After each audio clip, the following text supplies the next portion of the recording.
Facebook marketing কোর্সে সবাইকে স্বাগতম। আজকে আমরা শিখব একটা ফেসবুক পেজ মেনটেন করার জন্য কী স্ট্র্যাটেজি আপনাকে নিতে হবে। আমরা এই কোর্সে শুধুমাত্র ফেসবুকের টুলগুলো নিয়েই শেখাচ্ছি না, আপনার একটা পেজ সাকসেসফুলি রান করার জন্য কী স্ট্র্যাটেজি মেনটেন করতে হয় সেগুলো শেখাবো। সো এই 8টা স্ট্র্যাটেজির মধ্যে প্রথমটাই হলো আপনার গোল ডিফাইন করা। সো গোল ডিফাইন করা বেসিক্যালি এরকম যে আপনাকে একটা গোল সেট করতে হবে, আপনি এই ফেসবুক পেজ থেকে কী অ্যাকমপ্লিশ করতে চান। আপনি এই ফেসবুক পেজ থেকে কী অ্যাচিভ করতে চান সেটা বিভিন্ন রকম কিন্তু হতে পারে। তবে যেমন ধরেন কিছু ভ্যানিটি ম্যাট্রিক্স আছে, যেমন আপনি যদি বলেন যে শুধু পেজ লাইক বাড়াবেন, এখন পেজ লাইক আপনার হয়তো এটা একটা প্রপার গোল নাও হতে পারে। সো আপনাকে এই যে ফেসবুক মার্কেটিং গোল সেট করার সময় বেশ কয়েকটা জিনিস মাথায় রাখতে হবে। যেমন আপনি এটাও চিন্তা করতে পারেন আপনি শুধু এক্সপোজার বাড়াবেন বা অ্যাওয়ারনেস বাড়াবেন, সেটাও আপনার গোল হতে পারে। একটা লয়াল বা এনগেজ কমিউনিটি বিল্ড আপ করবেন, সেটাও আপনার গোল হতে পারে। আপনি লিড জেনারেট করতে পারেন বা আপনি সেলস জেনারেট করতে পারেন, বা আপনি আপনার ওয়েবসাইটের কনভার্সন ইনক্রিজ করতে পারেন, বা কাস্টমার সার্ভিস ইমপ্রুভ করতে পারেন। তো এগুলো আপনার গোল সেট করতে পারেন। কিন্তু গোল যেটাই সেট করবেন আপনাকে কিন্তু মনে রাখতে হবে আপনার প্রতিটা পোস্টে, প্রতিটা কমেন্টে, প্রতিটা অ্যাডে এই গোলটার জন্য রিফ্লেকশন হয়। এখানে যেমন দেখানো হয়েছে মার্কেটার্সরা ফেসবুক থেকে কী অ্যাচিভ করতে চান। যেমন কেউ ব্র্যান্ড অ্যাওয়ারনেস ইনক্রিজ করতে চান, কেউ কমিটি এনগেজমেন্ট ইনক্রিজ করতে চান, কেউ লিড জেনারেশন ইনক্রিজ করতে চান। তো এক একজনের গোল কিন্তু এক এক রকম হতে পারে। এরপরে যেটা মাথায় রাখতে হবে core value. Core value basically আপনি যে গোলটা সেট করছেন এটার এখন কোর ভ্যালুটা কী, বা আপনার একটা মিশন স্টেটমেন্ট আপনি মনে মনে ঠিক করবেন। যেমন কথার কথা আমরা প্যাভিলিয়নের ক্ষেত্রে যে আমাদের কোর ভ্যালুটা ঠিক করেছি সেটা আমরা কোয়ালিটি কন্টেন্ট দিব, বা জার্নালিজম হোক বা রিপোর্টিং হোক বা ফিচার হোক, আমরা কোয়ালিটির দিকে আগে যাব, কোয়ান্টিটির দিকে যাব না। আমরা কোনো ক্লিক বেট নিউজ দিব না, আমরা কোনো গুজব আসলে দিয়ে দিব না, আমরা ওটা ভেরিফাই করে তারপরে দিব। সো এটা কিন্তু আমাদের কোর ভ্যালু। তো আমরা যখন আমাদের কোর ভ্যালুটা ঠিক করছি, তো কোর ভ্যালুটাকে আমাদের বজায় রাখার জন্য আমরা কিন্তু অনেক কিছু জিনিস স্যাক্রিফাইস করি। যেমন চট করে একটা নিউজ আসলে আমরা কিন্তু দিয়ে দিই না, আমরা এটার জন্য একটু ওয়েট করি বা এটা ভেরিফাই করার চেষ্টা করি। সো যখন আপনি কোর ভ্যালু সেট করবেন তখন আপনাকে ইউএসপি সেট করতে হয়। So USP basically unique selling proposition, অর্থাৎ আপনি কেন অন্যদের থেকে আলাদা, কেন আপনার কাছে আপনার পেজের কন্টেন্টটা একটা অডিয়েন্স দেখবে। সো আপনার ইউএসপি যেটা বা আপনার যে ইউনিক সেলিং প্রপোজিশন, এটা আপনি যদি ডিফাইন করতে চান আপনি 3-4টা কোশ্চেন আপনি নিজেকে করতে পারেন। যেন আপনি চিন্তা করবেন who is my target audience, who are my competitors, বা আপনার টার্গেট অডিয়েন্সের কীরকম প্রবলেম আছে, বা তারা এই প্রবলেমটা কীভাবে আপনি সলভ করতে পারবেন। সো যখন আপনি এই 3-4টা কোশ্চেনের অ্যান্সার যখন পেয়ে যাবেন তখন আপনার ইউএসপিটা সেট হয়ে যাবে। সো যেমন কথা আমি যদি বলি গ্রামীণফোনের ইউএসপি স্ট্রং নেটওয়ার্ক। সো আবার কথা বাংলালিংকের ইউএসপি কম দাম। সো এক একটা কোম্পানির ইউএসপি এক এক রকম হতে পারে। তখন এই ইউএসপিটা আপনার সবগুলো marketing material, website, social media সব জায়গায় এটা রিফ্লেকশন থাকতে হবে।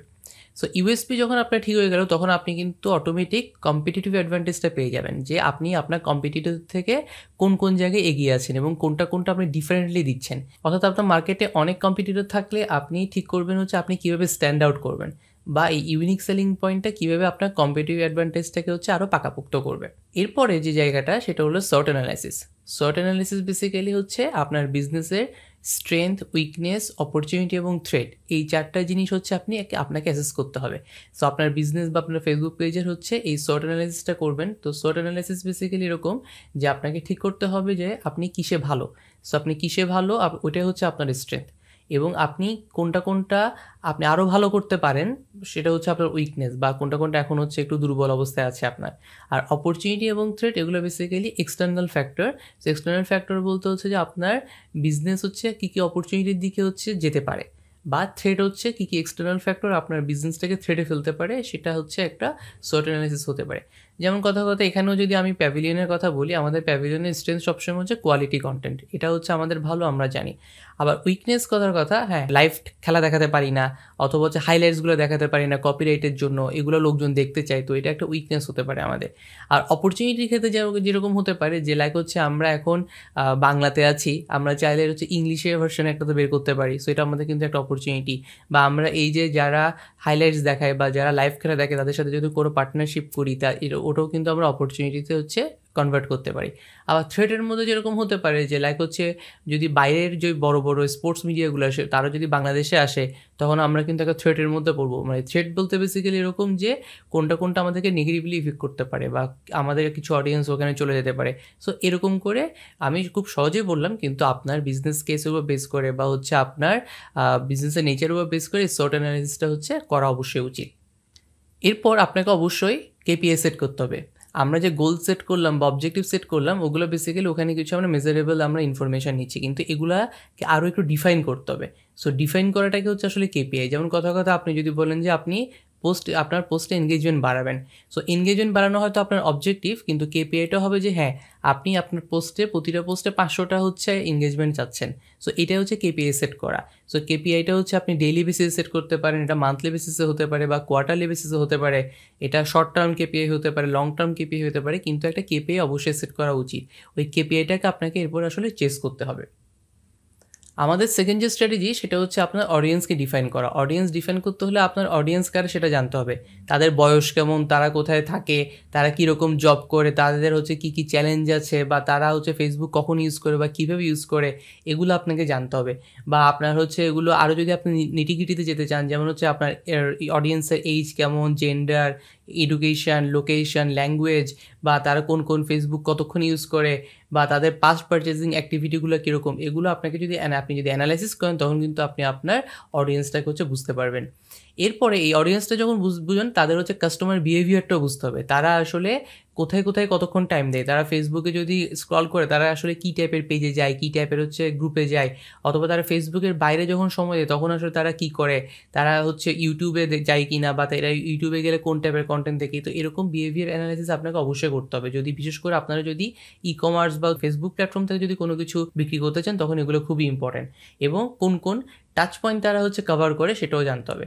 সো এই থ্রুতে আসে হচ্ছে audience segmentation. So audience segmentation basically এরকম যে আপনাকে জানতে হবে যে আপনার অডিয়েন্স কারা, তাদেরকে একটা সেগমেন্ট করতে হবে। যে কথা 18 থেকে 24 বছর বয়সে সবাই হচ্ছে আপনার হয়তো অডিয়েন্স না, 18 থেকে 24 বয়সের মধ্যেও আপনাকে অডিয়েন্সের সেগমেন্ট করতে হবে। হ্যাঁ, হয়তো তারা পাবলিক ভার্সিটিতে যায় বা তারা প্রাইভেট ভার্সিটিতে যায়, অথবা তারা হচ্ছে ভার্সিটিতেই যায় না, তারা কলেজ পর্যন্ত পড়াশোনা করেছে। সো বিভিন্নভাবে কিন্তু আপনার অডিয়েন্স সেগমেন্টেশনটা হতে পারে। তো আপনার অডিয়েন্সটা কিন্তু আপনাকে হচ্ছে এরকম করে সেগমেন্টেশন করতে হবে। সো এই যে অনলাইনের যে ইউজার যে বিহেভিয়ার, এটাকে যদি আপনাকে বুঝতে হয় আপনার কাস্টমার জার্নিটাও আসলে জানতে হবে।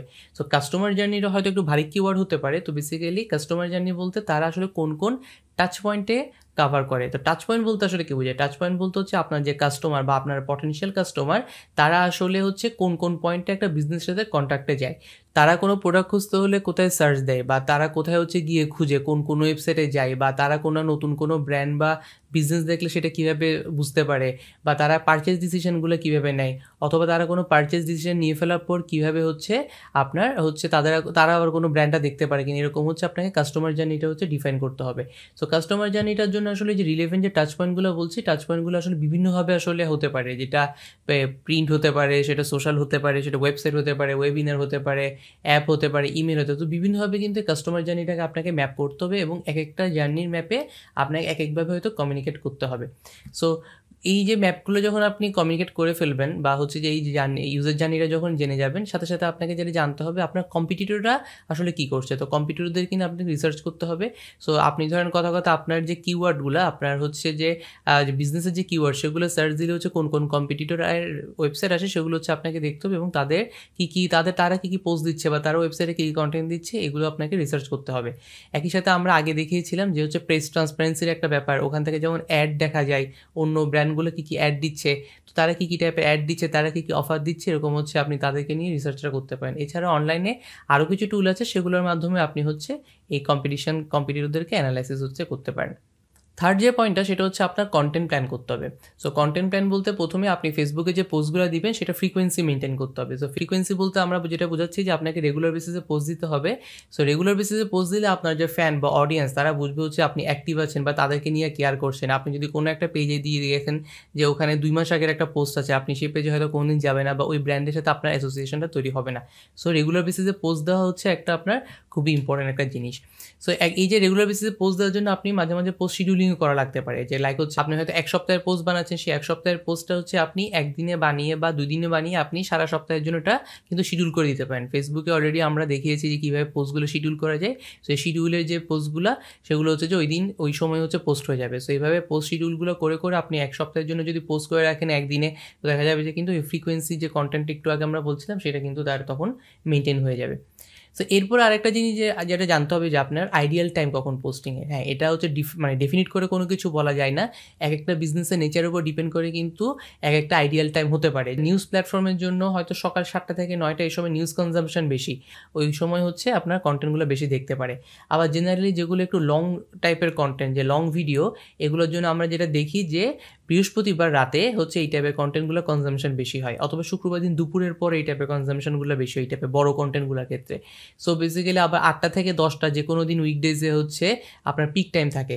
আবার বৃহস্পতিবার দিন 8টা থেকে 10টা আবার হচ্ছে মোস্ট এনগেজ টাইম ফেসবুকে, বাংলাদেশের পার্সপেক্টিভে যদি বলি আমরা। আবার আপনি উইকডেজগুলোতে 10টা থেকে 3টা যে সময়টা, সেই সময় দিতে পারেন। 4টা 5টা 6টা এই সময়টা মানুষজন যেহেতু একটু কাজ নিয়ে ব্যস্ত থাকে বা বাসায় ফিরে, এই সময় হচ্ছে যে ইম্পর্টেন্ট কন্টেন্টগুলো হয়তো না দেওয়াই ভালো। সো এরকম করে আসলে এক একটা বিজনেসের নেচারের উপর ডিপেন্ড করে এক এক রকম হতে পারে। তো আপনি এই যে যখন আপনার প্ল্যানগুলো করবেন বা শিডিউলগুলো কন্টেন্ট করবেন, আপনাকে অবশ্যই একটা কন্টেন্ট ক্যালেন্ডার মেনটেন করতে হবে। বা একটা কন্টেন্ট ক্যালেন্ডার আসলে যেটা হয় যে আপনি কোন কোন টাইমে কী কী পোস্ট দেবে, সেটা যদি আপনি আগে থেকে হচ্ছে প্ল্যান করে রাখতে পারেন, তাহলে জানবেন যে কোন টাইমে ফাঁকা আছে, ওই টাইমে অন্য কোনো পোস্ট দিতে পারবেন কিনা। এভাবে হচ্ছে আপনি উইকলি বেসিসে বা মান্থলি বেসিসে একটা কন্টেন্ট ক্যালেন্ডার হচ্ছে প্রিপেয়ার করতে পারেন। সো কন্টেন্ট ক্যালেন্ডার যেটা করলে যেটা সুবিধা হয়, আপনি কিন্তু অন ট্র্যাকে থাকতে পারবেন এবং আপনার অ্যাক্টিভিটিটাকে স্ট্রিমলাইন করতে পারবেন। আপনি যদি কোনো বিশেষ ক্যাম্পেইন করতে চান বা বিশেষ অফার দিতে চান, তখন এই কন্টেন্ট ক্যালেন্ডারটা কিন্তু খুব হেল্পফুল হবে আপনার জন্য, যে আপনি ঠিক কোন কোন টাইমে কী টাইপের কন্টেন্ট দিয়ে আপনার অডিয়েন্সকে হচ্ছে কমিউনিকেট করতে চাচ্ছেন। সো একই সাথে হচ্ছে আপনাকে বেস্ট কন্টেন্ট টাইপটাও কিন্তু চুজ করতে হবে। তো নর্মালি আমরা দেখি যে সবচেয়ে ভালো কন্টেন্ট টাইপ হচ্ছে আপনার ফলোয়াররা যদি মনে করে যে তাদেরকে আপনি কেয়ার করছেন, ওই টাইপের যদি কোনো হচ্ছে আপনি কন্টেন্ট দেন, তাদের দিয়ে কোনো উপদেশ দিতে পারেন বা তাদের কোনো প্রবলেম সলভ করতে পারেন। আর ভিজুয়ালি ইন্টারেস্টিংটাও খুব ইম্পর্টেন্ট, আপনার যে ছবি বা ভিডিও এগুলো হচ্ছে দেখতে যেন খুব ভালো হয়, এবং চাইলে আপনি অন্যান্যদের কন্টেন্ট হচ্ছে চাইলে শেয়ার করতে পারেন। এবং আপনি যেইটাই কন্টেন্টটা দেন না কেন, আপনাকে সবার আগে যেটা মাথায় রাখতে হবে সেটা যেন হাইলি শেয়ারেবল হয় অবশ্যই। সো এখানে যেমন হচ্ছে আমরা যেটা দেখি যে এখানে একটা সার্ভেতে দেখা গিয়েছে যে গ্রাফিক্স ইমেজ টাইপের কন্টেন্ট বা লিঙ্ক টাইপের কন্টেন্ট, ভিডিও নিজেদের প্রডিউস ভিডিও টাইপের কন্টেন্ট, এগুলোর হচ্ছে চাহিদা বেশি থাকে। আবার হচ্ছে কন্টেন্টের যে প্ল্যানিংটা, সেখানে আপনি একটা 80-20 রুল মেনটেন করতে পারেন। 80-20 ব্যাপারটা এরকম যে আপনার 80% কন্টেন্ট হবে ইনফর্ম করার জন্য, এডুকেট করার জন্য বা এন্টারটেইন করার জন্য, আর বাকি যে 20% সেটা হবে আপনার ব্র্যান্ডকে প্রমোট করার জন্য। সো আপনি যদি শুধুমাত্র নিজের ব্র্যান্ডকে প্রমোট করতে থাকেন আপনার ফেসবুক পেজে, তো আপনার যে অডিয়েন্স তারা কিন্তু বিরক্ত হবে। তো আপনার যে করতে হবে আসলে তাদেরকে 80% কন্টেন্ট দিয়ে আসলে এডুকেট বা এন্টারটেইন বা ইনফর্ম করতে হবে। 20% মাঝে মাঝে হচ্ছে আপনাকে সেলস ফোকাস হচ্ছে কন্টেন্ট দিতে হবে।